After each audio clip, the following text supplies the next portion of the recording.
মানুষের জীবনে দুই ধরনের আবেগ থাকে যা চিরকাল তার সাথে বসবাস করে। প্রথম, স্বপ্ন। দ্বিতীয়, অজুহাত। মানুষ হাজার হাজার স্বপ্ন দেখতে পারে। আমাকে এই কাজ করতে হবে, আমাকে ওখানে ঘুরতে যেতে হবে, আমায় জীবনে এই অসম্ভব কাজ বাস্তবায়িত করে দেখাতে হবে, আদি ইত্যাদি। এবার ঠিক যেমন স্বপ্ন দেখেন সেইভাবে অজুহাতও খুঁজে নিয়ে আসেন। আমি এই স্বপ্ন পূরণ করতে পারলাম না, কারণ আমাকে কেউ সাহায্যই করল না, কারণ আমি দুর্বল হয়ে পড়েছিলাম, কারণ আমার কাছে সময়ই ছিল না, আদি ইত্যাদি। এবার সাফল্য এবং অসফলতার মাঝখানে এই ধরনের সংঘর্ষ হতে থাকে। সাফল্য তখন লাভ করা সম্ভব যখন আপনার স্বপ্ন আপনার অজুহাতের থেকে অনেক বড় হয়, আর অসফলতা তখন পাবেন যখন আপনার অজুহাত আপনার স্বপ্নের থেকে অনেক বড় হয়। আপনি যদি সাফল্য লাভ করতে চান তাহলে চেষ্টা করতে থাকুন, পরিশ্রম করুন। যদি অসফল হন তাহলে ভয়ভীত হওয়ার কোনো প্রয়োজন নেই। নিজের ভুল বুঝুন, তাকে শুধরে নিন, আবার চেষ্টা করুন। কিন্তু যদি নিজের জীবনে অজুহাত নিয়ে আসেন তখন স্বপ্ন কখনো পূরণ হবে না। আসুন আমার সাথে ভালোবেসে বলুন, রাধা রাধা। ভয়ের সাথে আমরা সবাই পরিচিত, কষ্টও আমরা সবাই পেয়েছি। কখনো কখনো আমরা অসুস্থ হয়ে পড়ি, আর এমন সময় হলে মাতার মমতা, কখনো বাবার স্নেহ, কখনো বন্ধুদের পাশে থাকার অনুভূতি আমাদের রোগ নিরাময়ে সাহায্য করে। কখনো যদি আমরা নিরাশ হয়ে পড়ি, তখন যদি আমাদের কোনো আপনজন আমাদের দুটো ভালো কথা বলে, তখন আমাদের মনোবল বেড়ে যায়। ঠিক তেমন সংসারের এই রঙ্গমঞ্চে যদি আপনি পীড়িত অনুভব করেন, কিছু শুভ কথা আলোচনা করুন, কিছু স্তুতি গান করুন, কিছু মুহূর্তের জন্য হলেও নিজের ইষ্টদেবের কথা স্মরণ করুন আর প্রার্থনা করুন। সাহস বাড়বে, শক্তিও বৃদ্ধি পাবে এবং সামনে এগিয়ে চলার পথও দেখতে পাবেন। তখন এই মন প্রসন্ন হয়ে বলবে, রাধা রাধা। কখনো কখনো অন্ধকারের সাথে লড়াই করার জন্য আমরা প্রদীপ জ্বালাই। এতে প্রথমে সলতে রাখি, তারপর তেল ঢালি, তারপর আগুন জেলে এটা প্রজ্বলিত করি। তারপর একটা সময় আসে যখন এই প্রদীপ নিভে যায়। কারণটা কি? কারণ কি এটা যে প্রদীপের প্রকাশমান হওয়ার ক্ষমতা সমাপ্ত হয়েছে? না, এই যে আগুন আমরা দেখতে পাচ্ছি, এই আগুনের জন্য যে শক্তির প্রয়োজন হয় তা আসে এই তেল থেকে। যদি এই তেল সমাপ্ত হয়ে যায় তাহলে এই প্রকাশ তাও সমাপ্ত হয়ে যায়। আর আমাদের জীবনে এই তেল হলো আমাদের কর্ম, আর এই আগুন আর এর দ্বারা উৎপন্ন হওয়া প্রকাশ আমাদের ভাগ্য। যত আমাদের কর্ম ক্ষীণ হতে থাকবে, আমাদের ভাগ্য সৌভাগ্য কোথাও না কোথাও লুপ্ত হয়ে যাবে। যে উজ্জ্বল ভবিষ্যৎ আমরা চাইছি তা কখনো লাভ করতে পারবো না যদি কর্ম না করি। ঠিক যেমন তেল ছাড়া অগ্নি উৎপন্ন হয় না, তেমনি কর্ম ছাড়া সৌভাগ্য হয় না। আর যেমন কর্ম তেমন ভাগ্য। তাই সবসময় কর্ম করতে থাকুন, কর্ম করা থামাবেন না। আর আমার সাথে ভালোবেসে বলুন, রাধা রাধা। জীবনে তিনটি বিষয় আছে, তিনটি বস্তু আছে, তারা যেন আপনাকে কখনো বশে না করে নিতে পারে। প্রথম হলো ধন। ধন যতক্ষণ আপনি ব্যবহার করতে থাকেন, যতক্ষণ তা আপনার কাজে আসছে, ততক্ষণ ঠিক আছে, এই ধন আপনার কাছে অমৃত। কিন্তু যখন এই ধন আপনাকে ব্যবহার করতে শুরু করে, বুঝে যাবেন যে আপনার পতনের সময় শুরু হয়েছে। দ্বিতীয় বিষয়, ফেলে আসা অতীত। যাই করুন, আপনি অতীত পাল্টাতে পারবেন না, আর এই সত্যিটা আপনিও জানেন।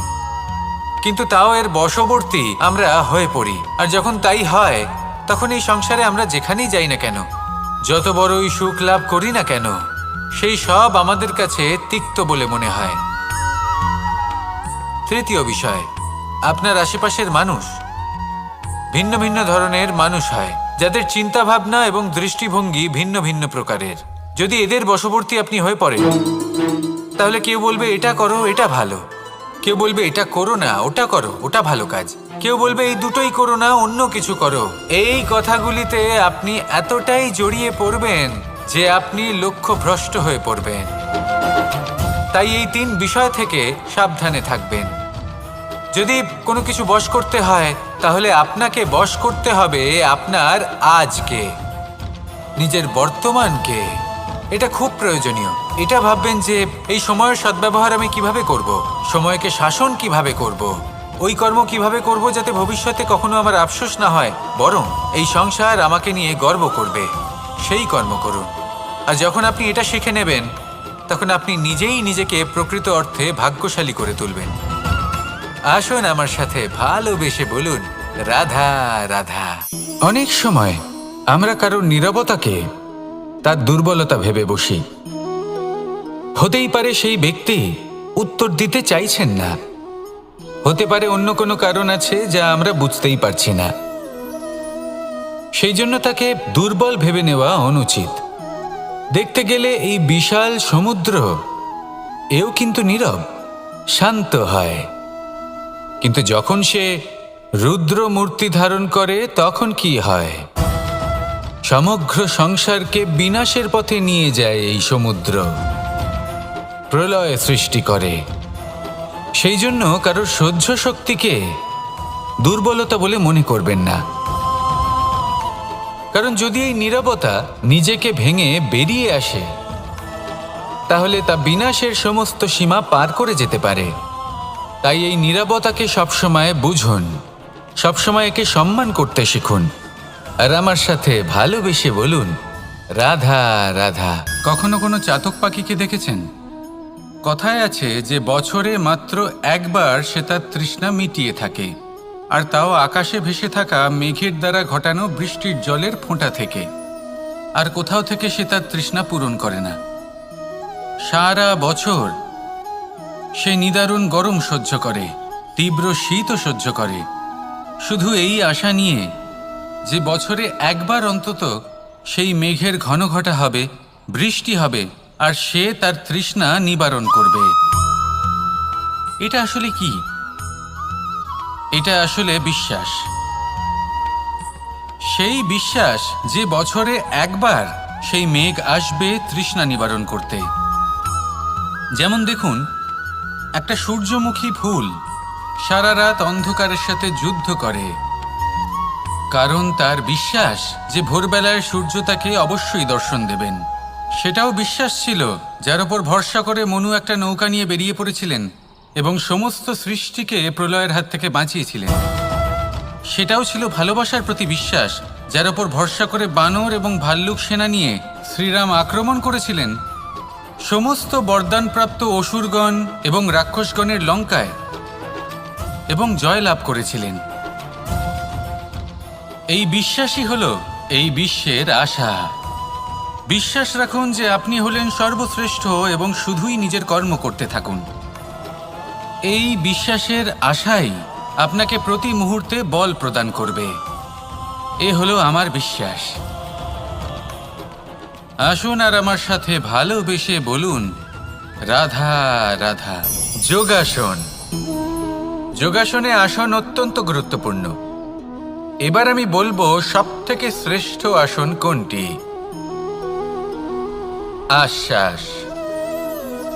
নিজেকে আশ্বস্ত করতে থাকুন যে আমি আছি, সব ঠিক হবে, যা হচ্ছে ভালোর জন্য হচ্ছে।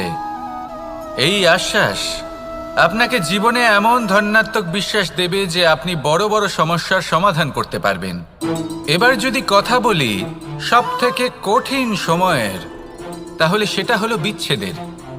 যা মা সীতাকে সহ্য করতে হয়েছে শ্রীরামের জন্য, রাধা কৃষ্ণকেও সহ্য করতে হয়েছে। যে ব্যক্তি বিচ্ছেদের সময় সঠিক পথে চলে এসেছে, সে জীবনে অনেক শ্রেষ্ঠ স্থানে অবশ্যই পৌঁছতে পারবে।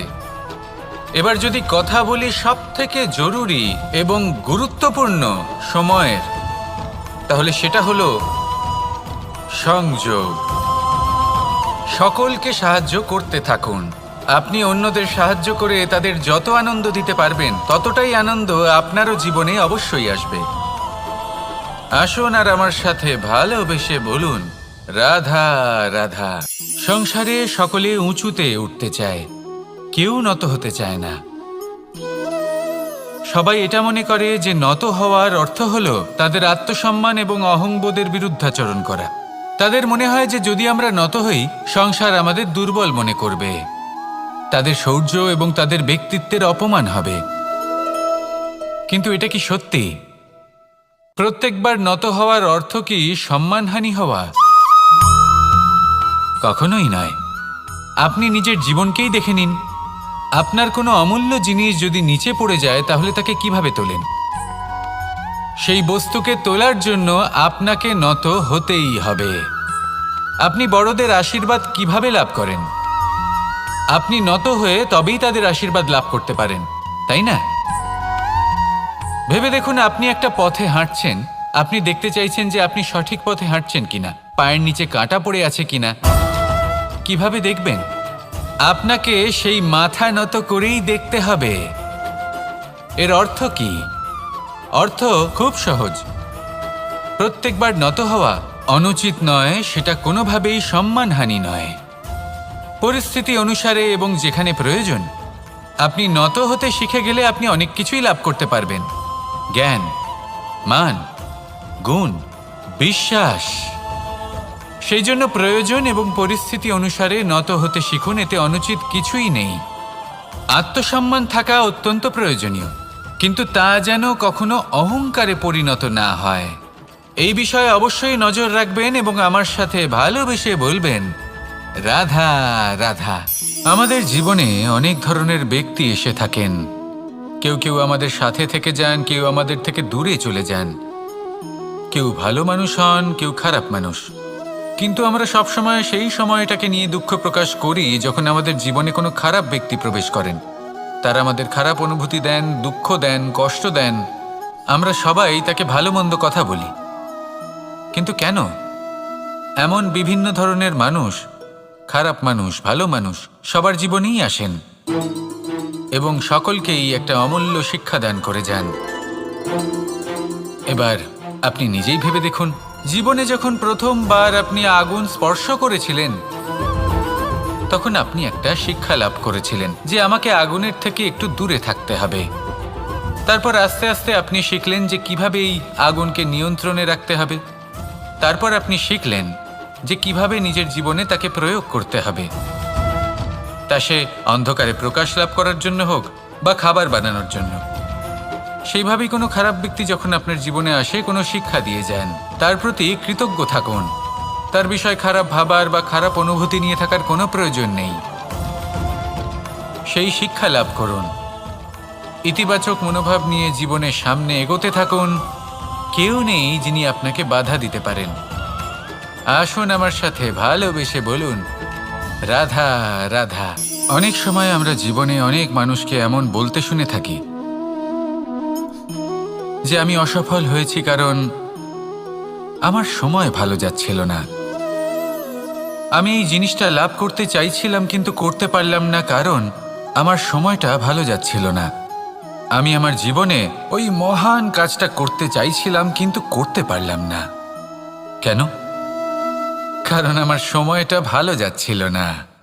কিন্তু যে মুহূর্তে ভালো সময় আমার জীবনে আসবে, আমি সব কিছু প্রাপ্ত করব। এমন প্রায় প্রত্যেকেই বলেন। আসুন একটা কথা বোঝা যাক। একজন মালিকে দেখুন, সে প্রত্যেক দিন গাছের সেবা করে, তাকে জল দেয়, তার যত্ন আত্তি করে। কেন? প্রত্যেক দিন সেই গাছ ফল দেয় না। সঠিক সময় এলে তবেই সেই গাছ ফল দেয়, কিন্তু প্রত্যেক দিন মালি তার সেবা করে, তাকে যত্ন করে। শুধুমাত্র তখন করে না যখন সেই গাছ ফল দিতে সক্ষম। আর যদি মালি গাছের যত্ন প্রতিদিন না করে তাহলে হয়তো সেই গাছ ফল দিতেই পারবে না। এটাই হলো আমাদের জন্য একটা শিক্ষা। যখন সময় আমাদের জন্য অপেক্ষা করে না, তখন আপনি সময়ের জন্য কেন অপেক্ষা করছেন? ভালো সময়ের জন্য অপেক্ষা করবেন না। ভালো এবং শুভ কর্ম দ্বারা ভালো সময়কে নিজের কাছে টেনে আনুন। নিরন্তর কর্ম করুন, পরিশ্রম করতে থাকুন। শুভ সময় আপনা থেকেই আপনার কাছে আসবে। আসুন আমার সাথে ভালোবেসে বলুন, রাধা রাধা। জীবনে এমন কিছু কাজ রয়েছে যা আমাদের কখনোই করা উচিত নয়, যেমন আশা করা। যদি আপনি আশা করেন আর আপনার আশা পূর্ণ না হয়, আপনি খুবই কষ্ট পাবেন। এবার আপনি যদি প্রতীক্ষা করেন, করতেই থাকেন, আর সেই ব্যক্তি যদি না আসে, তাহলেও খুব কষ্ট পাবেন। আর হলো তুলনা। আপনি যদি তুলনা করতে যান, তাহলে এটাই ভাববেন যে হয় আমি বা অন্য কোনো ব্যক্তি, এই দুজনের মধ্যে কোনো এক ব্যক্তি নিকৃষ্ট। আর এই ভাবনাটাই হলো অনুচিত। যদি আমরা কথা বলি সেই সব বিষয়ে যা আমাদের করা উচিত, যেমন পরীক্ষা, এই পরীক্ষা সবসময় আমাদের আরো সফল করে তোলে, আরো শ্রেষ্ঠ করে তোলে, আরো উৎকৃষ্ট করে তোলে। আসন্ন মহাসংগ্রামের জন্য আমাদের প্রস্তুত করে তোলে এই পরীক্ষা। তাই এই পরীক্ষার থেকে কখনোই পালাবেন না, এর সম্মুখীন হন। আর হলো কর্ম। কর্ম করা কখনোই বন্ধ করবেন না। তুলনা করার বদলে কর্ম করুন, প্রতীক্ষা করার বদলে কর্ম করুন, আর আশা করার বদলে কর্মই করুন। জীবন সফল হয়ে যাবে। দেখুন, সবার শেষে সত্যি বলতে এই কর্ম আর এই পরীক্ষা, এই দুই আমাদের জীবনকে সুখী করে তুলতে পারে। আসুন আর আমার সাথে ভালোবেসে বলুন, রাধা রাধা। আমি অনেক সংখ্যক মানুষকে দেখেছি, তাদের কাছে অত্যাধিক জ্ঞান আছে, শিল্প আছে, ধন আছে, কীর্তি আছে, কিন্তু তারা এই সব কিছু নিজেদের কাছেই রাখেন, এই সমাজে বিতরণ করেন না। কারণ হলো ভয়। ওনাদের মনে হয় যে যদি আমি এই সব কিছু সমাজে বিতরণ করি, তাহলে সমাজ আমার শিল্প হোক, ধন হোক, জ্ঞান হোক, কীর্তি হোক, সবকিছু চুরি করে নিয়ে যাবে, আর তার বদলে আমি কিছুই পাবো না। এটা কিন্তু সত্য নয়। সত্য হলো এটাই যে যদি আপনি নিজেকে এই সংসারের প্রতি সমর্পিত করেন, তাহলে এই সংসার আপনার প্রতিও সমর্পিত থাকবে। আপনি শুধু ধন, জ্ঞান, কীর্তি, সম্মান পাবেন তাই নয়, বরং এই সমাজ আপনাকে নিজের চোখে হারাবে, মনের মধ্যে স্থান দেবে। তাই এই ভয় ত্যাগ করে দেখুন কিভাবে এই সমাজ আপনাকে প্রেম সমর্পণ করে। আসুন আমার সাথে ভালোবেসে বলুন, রাধা রাধা। মানুষ তার জীবনে শিক্ষা এবং প্রেম, এই দুই লাভ করে তার মাতা, পিতা এবং গুরুর কাছ থেকে।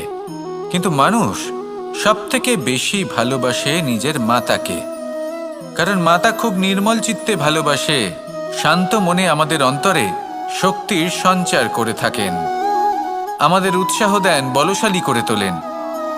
ব্যাপারটা কিন্তু এমন নয় যে আমরা নিজেদের বাবা বা গুরুকে ভালোবাসি না, তাদেরকেও আমরা অত্যন্ত ভালোবাসি, শুধু ওনাদের কঠোর ব্যবহার দেখলে আমরা একটু ভয় পেয়ে যাই। এবার ওনাদের এই কঠোর ব্যবহার আমাদের ভালো না লাগলেও অত্যন্ত আবশ্যক, কারণ মাতার থেকে আমরা যে শক্তি লাভ করি তা যেন নিয়ন্ত্রণ হারিয়ে বিধ্বংসী না হয়ে ওঠে, আমরা যেন কোনো কুপথে না চলে যাই, আমরা কখনো যেন দোষ না করে ফেলি। শুধু সেই জন্য পিতা এবং গুরু একটু কঠোর হয়ে ওঠেন, এবং ওনাদের এই কঠোর আচরণ ভবিষ্যতে গিয়ে আমরা অবশ্যই বুঝতে পারি। জীবনে কিছু বছর আমরা এগিয়ে যাই, আর তারপর আমরা বুঝতে পারি যে বাবা এবং গুরু আমাদের যথেষ্ট ভালোবাসতেন, কিন্তু ওনাদের ভালোবাসার বহিঃপ্রকাশ আলাদা।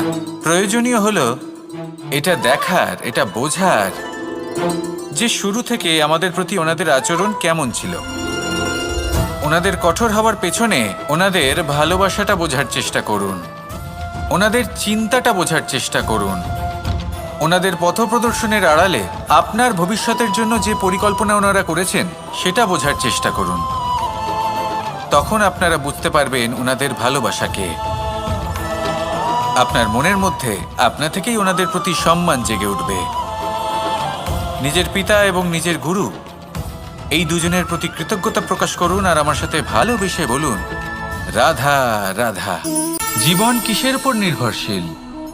ধনের ওপর, বৈভবের ওপর, নিঃশ্বাসের ওপর? না, এই জীবন নির্ভরশীল বিশ্বাসের ওপর। বিশ্বাস নিজের ওপর, বিশ্বাস আমাদের আপনজনের ওপর।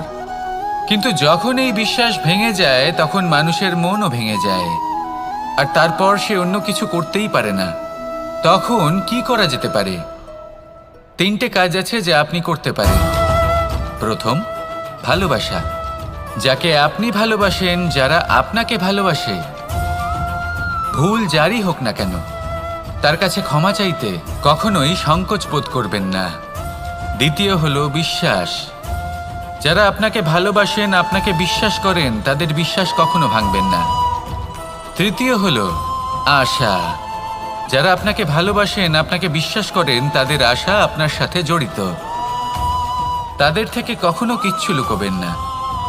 এই তিনটে কাজ করুন আর এই জীবন সুপ্রসন্ন হয়ে বলবে, রাধা রাধা। মানুষ তার জীবনে শিক্ষা এবং প্রেম এই দুই লাভ করে তার মাতা, পিতা এবং গুরুর কাছ থেকে। কিন্তু মানুষ সবথেকে বেশি ভালোবাসে নিজের মাতাকে, কারণ মাতা খুব নির্মল চিত্তে ভালোবাসে, শান্ত মনে আমাদের অন্তরে শক্তির সঞ্চার করে থাকেন, আমাদের উৎসাহ দেন, বলশালী করে তোলেন। ব্যাপারটা কিন্তু এমন নয় যে আমরা নিজেদের বাবা বা গুরুকে ভালোবাসি না, তাদেরকেও আমরা অত্যন্ত ভালোবাসি, শুধু ওনাদের কঠোর ব্যবহার দেখলে আমরা একটু ভয় পেয়ে যাই। এবার ওনাদের এই কঠোর ব্যবহার আমাদের ভালো না লাগলেও অত্যন্ত আবশ্যক, কারণ মাতার থেকে আমরা যে শক্তি লাভ করি তা যেন নিয়ন্ত্রণ হারিয়ে বিধ্বংসী না হয়ে ওঠে, আমরা যেন কোনো কুপথে না চলে যাই, আমরা কখনো যেন দোষ না করে ফেলি। শুধু সেই জন্য পিতা এবং গুরু একটু কঠোর হয়ে ওঠেন, এবং ওনাদের এই কঠোর আচরণ ভবিষ্যতে গিয়ে আমরা অবশ্যই বুঝতে পারি। জীবনে কিছু বছর আমরা এগিয়ে যাই আর তারপর আমরা বুঝতে পারি যে বাবা এবং গুরু আমাদের যথেষ্ট ভালোবাসতেন, কিন্তু ওনাদের ভালোবাসার বহিঃপ্রকাশ আলাদা। প্রয়োজনীয় হলো এটা দেখার, এটা বোঝার যে শুরু থেকে আমাদের প্রতি ওনাদের আচরণ কেমন ছিল। ওনাদের কঠোর হওয়ার পেছনে ওনাদের ভালোবাসাটা বোঝার চেষ্টা করুন, ওনাদের চিন্তাটা বোঝার চেষ্টা করুন, ওনাদের পথপ্রদর্শনের আড়ালে আপনার ভবিষ্যতের জন্য যে পরিকল্পনা ওনারা করেছেন সেটা বোঝার চেষ্টা করুন। তখন আপনারা বুঝতে পারবেন ওনাদের ভালোবাসাকে।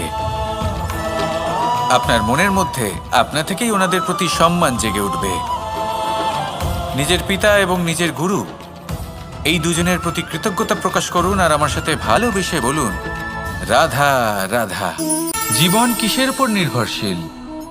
ধনের ওপর, বৈভবের ওপর, নিঃশ্বাসের ওপর? না, এই জীবন নির্ভরশীল বিশ্বাসের ওপর। বিশ্বাস নিজের ওপর, বিশ্বাস আমাদের আপনজনের ওপর।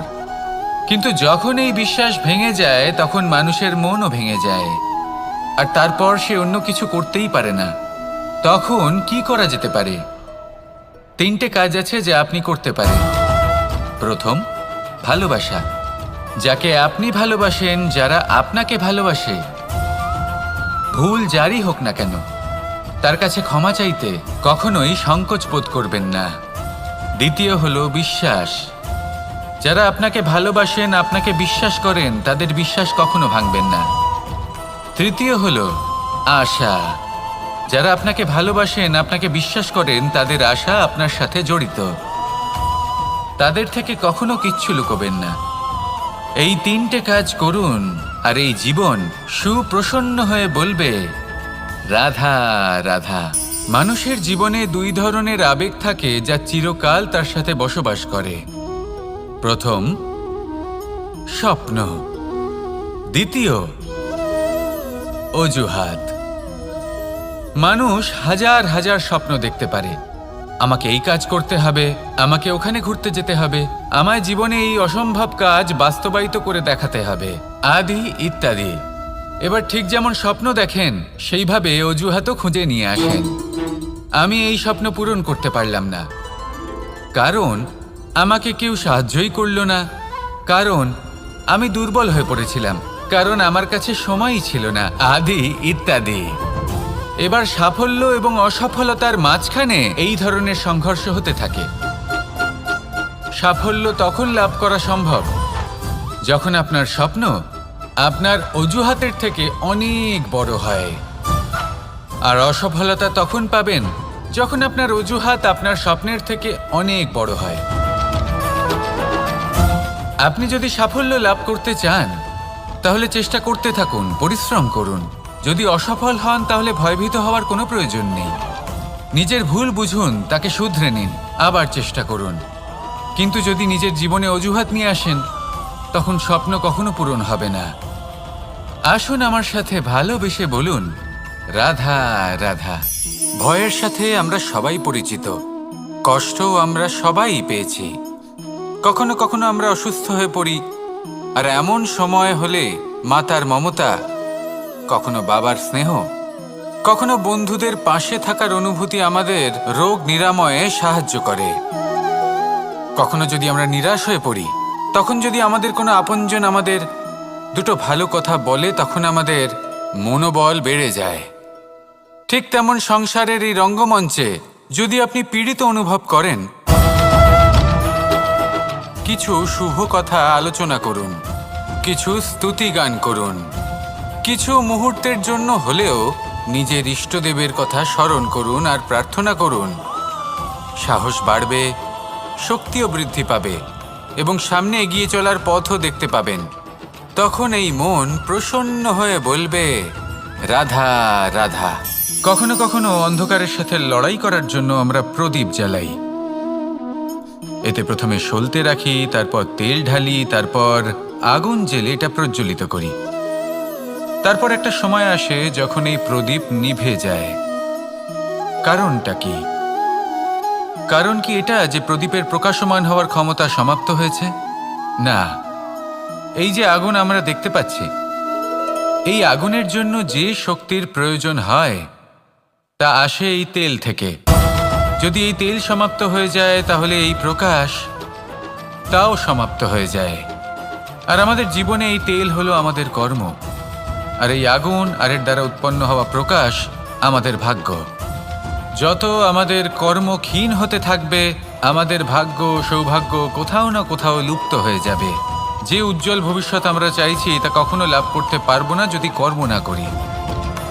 ঠিক যেমন তেল ছাড়া অগ্নি উৎপন্ন হয় না, তেমনি কর্ম ছাড়া সৌভাগ্য হয় না। আর যেমন কর্ম তেমন ভাগ্য। তাই সবসময় কর্ম করতে থাকুন, কর্ম করা থামাবেন না। আর আমার সাথে ভালোবেসে বলুন, রাধা রাধা। জীবনে তিনটি বিষয় আছে, তিনটি বস্তু আছে, তারা যেন আপনাকে কখনো বশে না করে নিতে পারে। প্রথম হলো ধন। ধন যতক্ষণ আপনি ব্যবহার করতে থাকেন, যতক্ষণ তা আপনার কাজে আসছে, ততক্ষণ ঠিক আছে, এই ধন আপনার কাছে অমৃত। কিন্তু যখন এই ধন আপনাকে ব্যবহার করতে শুরু করে, বুঝে যাবেন যে আপনার পতনের সময় শুরু হয়েছে। দ্বিতীয় বিষয়, ফেলে আসা অতীত। যাই করুন, আপনি অতীত পাল্টাতে পারবেন না, আর এই সত্যিটা আপনিও জানেন।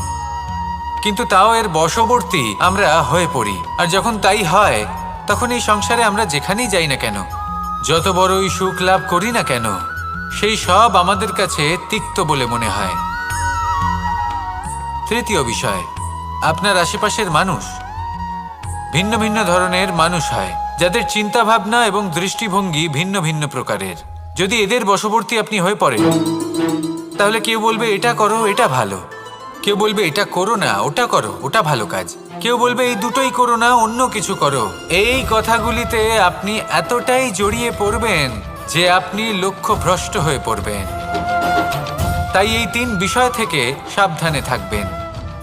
যদি কোনো কিছু বশ করতে হয়, তাহলে আপনাকে বশ করতে হবে আপনার আজকে, নিজের বর্তমানকে। এটা খুব প্রয়োজনীয়।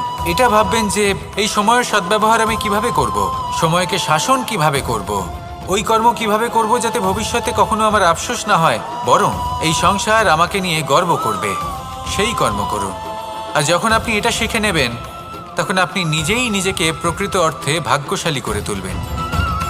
আসুন আমার সাথে ভালোবেসে বলুন, রাধা রাধা। অনেক সময় আমরা কারোর নীরবতাকে তার দুর্বলতা ভেবে বসি। হতেই পারে সেই ব্যক্তি উত্তর দিতে চাইছেন না, হতে পারে অন্য কোনো কারণ আছে যা আমরা বুঝতেই পারছি না। সেই জন্য তাকে দুর্বল ভেবে নেওয়া অনুচিত। দেখতে গেলে এই বিশাল সমুদ্র এও কিন্তু নীরব, শান্ত হয়। কিন্তু যখন সে রুদ্র মূর্তি ধারণ করে, তখন কি হয়? সমগ্র সংসারকে বিনাশের পথে নিয়ে যায় এই সমুদ্র। প্রলয় সৃষ্টি করে। সেই জন্য কারোর সহ্য শক্তিকে দুর্বলতা বলে মনে করবেন না,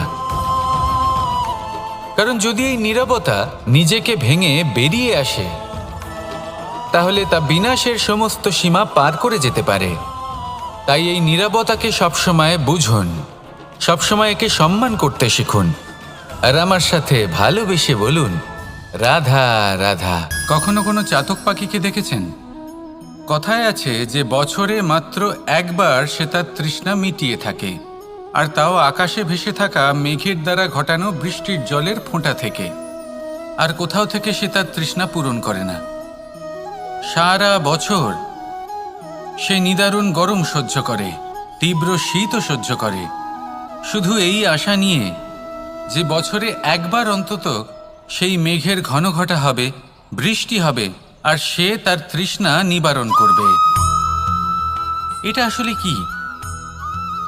এটা আসলে বিশ্বাস। সেই বিশ্বাস যে বছরে একবার সেই মেঘ আসবে তৃষ্ণা নিবারণ করতে। যেমন দেখুন, একটা সূর্যমুখী ফুল সারা রাত অন্ধকারের সাথে যুদ্ধ করে, কারণ তার বিশ্বাস যে ভোরবেলায় সূর্য তাকে অবশ্যই দর্শন দেবেন। সেটাও বিশ্বাস ছিল যার ওপর ভরসা করে মনু একটা নৌকা নিয়ে বেরিয়ে পড়েছিলেন এবং সমস্ত সৃষ্টিকে প্রলয়ের হাত থেকে বাঁচিয়েছিলেন। সেটাও ছিল ভালোবাসার প্রতি বিশ্বাস যার ওপর ভরসা করে বানর এবং ভাল্লুক সেনা নিয়ে শ্রীরাম আক্রমণ করেছিলেন সমস্ত বরদানপ্রাপ্ত অসুরগণ এবং রাক্ষসগণের লঙ্কায় এবং জয় লাভ করেছিলেন। এই বিশ্বাসই হলো এই বিশ্বের আশা। বিশ্বাস রাখুন যে আপনি হলেন সর্বশ্রেষ্ঠ এবং শুধুই নিজের কর্ম করতে থাকুন। এই বিশ্বাসের আশাই আপনাকে প্রতি মুহূর্তে বল প্রদান করবে। এ হলো আমার বিশ্বাস। আসুন আর আমার সাথে ভালোবেসে বলুন, রাধা রাধা। যোগাসন। যোগাসনে আসন অত্যন্ত গুরুত্বপূর্ণ। এবার আমি বলবো সবথেকে শ্রেষ্ঠ আসন কোনটি। আশ্বাস। নিজেকে আশ্বস্ত করতে থাকুন যে আমি আছি, সব ঠিক হবে, যা হচ্ছে ভালোর জন্য হচ্ছে। এই আশ্বাস আপনাকে জীবনে এমন ধন্যাত্মক বিশ্বাস দেবে যে আপনি বড় বড় সমস্যার সমাধান করতে পারবেন। এবার যদি কথা বলি সবথেকে কঠিন সময়ের, তাহলে সেটা হলো বিচ্ছেদের। যা মা সীতাকে সহ্য করতে হয়েছে শ্রীরামের জন্য, রাধা কৃষ্ণকেও সহ্য করতে হয়েছে। যে ব্যক্তি বিচ্ছেদের সময় সঠিক পথে চলে এসেছে সে জীবনে অনেক শ্রেষ্ঠ স্থানে অবশ্যই পৌঁছতে পারবে। এবার যদি কথা বলি সবথেকে জরুরি এবং গুরুত্বপূর্ণ সময়ের, তাহলে সেটা হলো সংযোগ। সকলকে সাহায্য করতে থাকুন। আপনি অন্যদের সাহায্য করে তাদের যত আনন্দ দিতে পারবেন ততটাই আনন্দ আপনারও জীবনে অবশ্যই আসবে। আসুন আর আমার সাথে ভালোবেসে বলুন, রাধা রাধা। সংসারে সকলে উঁচুতে উঠতে চায়, কেউ নত হতে চায় না। সবাই এটা মনে করে যে নত হওয়ার অর্থ হলো তাদের আত্মসম্মান এবং অহংবোধের বিরুদ্ধাচরণ করা। তাদের মনে হয় যে যদি আমরা নত হই সংসার আমাদের দুর্বল মনে করবে, তাদের শৌর্য এবং তাদের ব্যক্তিত্বের অপমান হবে। কিন্তু এটা কি সত্যি? প্রত্যেকবার নত হওয়ার অর্থ কি সম্মানহানি হওয়া? কখনোই নয়। আপনি নিজের জীবনকেই দেখে নিন। আপনার কোনো অমূল্য জিনিস যদি নিচে পড়ে যায় তাহলে তাকে কিভাবে তোলেন? সেই বস্তুকে তোলার জন্য আপনাকে নত হতেই হবে। আপনি বড়দের আশীর্বাদ কিভাবে লাভ করেন? আপনি নত হয়ে তবেই তাদের আশীর্বাদ লাভ করতে পারেন, তাই না? ভেবে দেখুন, আপনি একটা পথে হাঁটছেন, আপনি দেখতে চাইছেন যে আপনি সঠিক পথে হাঁটছেন কিনা, পায়ের নিচে কাঁটা পড়ে আছে কিনা। কিভাবে দেখবেন? আপনাকে সেই মাথা নত করেই দেখতে হবে। এর অর্থ কি? অর্থ খুব সহজ। প্রত্যেকবার নত হওয়া অনুচিত নয়, সেটা কোনোভাবেই সম্মানহানি নয়। পরিস্থিতি অনুসারে এবং যেখানে প্রয়োজন আপনি নত হতে শিখে গেলে আপনি অনেক কিছুই লাভ করতে পারবেন। জ্ঞান, মান, গুণ, বিশ্বাস। সেই জন্য প্রয়োজন এবং পরিস্থিতি অনুসারে নত হতে শিখুন, এতে অনুচিত কিছুই নেই। আত্মসম্মান থাকা অত্যন্ত প্রয়োজনীয়, কিন্তু তা যেন কখনো অহংকারে পরিণত না হয়। এই বিষয়ে অবশ্যই নজর রাখবেন এবং আমার সাথে ভালোবেসে বলবেন, রাধা রাধা। আমাদের জীবনে অনেক ধরনের ব্যক্তি এসে থাকেন। কেউ কেউ আমাদের সাথে থেকে যান, কেউ আমাদের থেকে দূরে চলে যান। কেউ ভালো মানুষ হন, কেউ খারাপ মানুষ। কিন্তু আমরা সবসময় সেই সময়টাকে নিয়ে দুঃখ প্রকাশ করি যখন আমাদের জীবনে কোনো খারাপ ব্যক্তি প্রবেশ করেন। তারা আমাদের খারাপ অনুভূতি দেন, দুঃখ দেন, কষ্ট দেন। আমরা সবাই তাকে ভালো মন্দ কথা বলি। কিন্তু কেন? এমন বিভিন্ন ধরনের মানুষ, খারাপ মানুষ, ভালো মানুষ সবার জীবনেই আসেন এবং সকলকেই একটা অমূল্য শিক্ষা দান করে যান।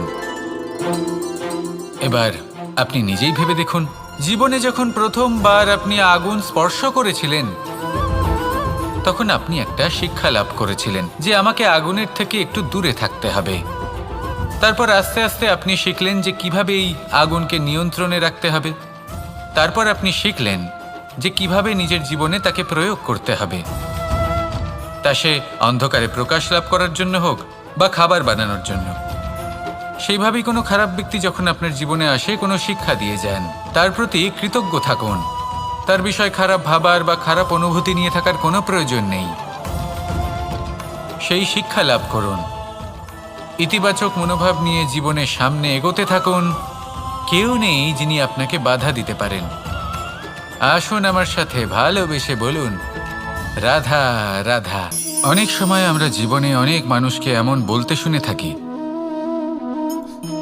যে আমি অসফল হয়েছি কারণ আমার সময় ভালো যাচ্ছিল না। আমি এই জিনিসটা লাভ করতে চাইছিলাম কিন্তু করতে পারলাম না কারণ আমার সময়টা ভালো যাচ্ছিল না। আমি আমার জীবনে ওই মহান কাজটা করতে চাইছিলাম কিন্তু করতে পারলাম না। কেন? কারণ আমার সময়টা ভালো যাচ্ছিল না। কিন্তু যে মুহূর্তে ভালো সময় আমার জীবনে আসবে, আমি সব কিছু প্রাপ্ত করব। এমন প্রায় প্রত্যেকেই বলেন। আসুন একটা কথা বোঝা যাক। একজন মালিকে দেখুন, সে প্রত্যেক দিন গাছের সেবা করে, তাকে জল দেয়, তার যত্ন আত্তি করে। কেন? প্রত্যেক দিন সেই গাছ ফল দেয় না। সঠিক সময় এলে তবেই সেই গাছ ফল দেয়, কিন্তু প্রত্যেক দিন মালি তার সেবা করে, তাকে যত্ন করে। শুধুমাত্র তখন করে না যখন সেই গাছ ফল দিতে সক্ষম। আর যদি মালি গাছের যত্ন প্রতিদিন না করে, তাহলে হয়তো সেই গাছ ফল দিতেই পারবে না। এটাই হলো আমাদের জন্য একটা শিক্ষা। যখন সময় আমাদের জন্য অপেক্ষা করে না, তখন আপনি সময়ের জন্য কেন অপেক্ষা করছেন? ভালো সময়ের জন্য অপেক্ষা করবেন না। ভালো এবং শুভ কর্ম দ্বারা ভালো সময়কে নিজের কাছে টেনে আনুন। নিরন্তর কর্ম করুন, পরিশ্রম করতে থাকুন। শুভ সময় আপনা থেকেই আপনার কাছে আসবে। আসুন আমার সাথে ভালোবেসে বলুন, রাধা রাধা।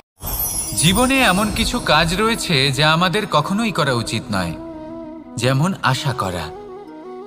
যদি আপনি আশা করেন আর আপনার আশা পূর্ণ না হয়, আপনি খুবই কষ্ট পাবেন। এবার আপনি যদি প্রতীক্ষা করেন, করতেই থাকেন, আর সেই ব্যক্তি যদি না আসে, তাহলেও খুব কষ্ট পাবেন। আর হলো তুলনা। আপনি যদি তুলনা করতে যান, তাহলে এটাই ভাববেন যে হয় আমি বা অন্য কোনো ব্যক্তি, এই দুজনের মধ্যে কোনো এক ব্যক্তি নিকৃষ্ট। আর এই ভাবনাটাই হলো অনুচিত। যদি আমরা কথা বলি সেই সব বিষয়ে যা আমাদের করা উচিত, যেমন পরীক্ষা। এই পরীক্ষা সবসময় আমাদের আরো সফল করে তোলে, আরো শ্রেষ্ঠ করে তোলে, আরো উৎকৃষ্ট করে তোলে। আসন্ন মহাসংগ্রামের জন্য আমাদের প্রস্তুত করে তোলে এই পরীক্ষা। তাই এই পরীক্ষার থেকে কখনোই পালাবেন না, এর সম্মুখীন হন। আর হলো কর্ম। কর্ম করা কখনোই বন্ধ করবেন না। তুলনা করার বদলে কর্ম করুন, প্রতীক্ষা করার বদলে কর্ম করুন, আর আশা করার বদলে কর্মই করুন। জীবন সফল হয়ে যাবে। দেখুন, সবার শেষে সত্যি বলতে এই কর্ম আর এই পরীক্ষা এই দুই আমাদের জীবনকে সুখী করে তুলতে পারে। আসুন আর আমার সাথে ভালোবেসে বলুন, রাধা রাধা।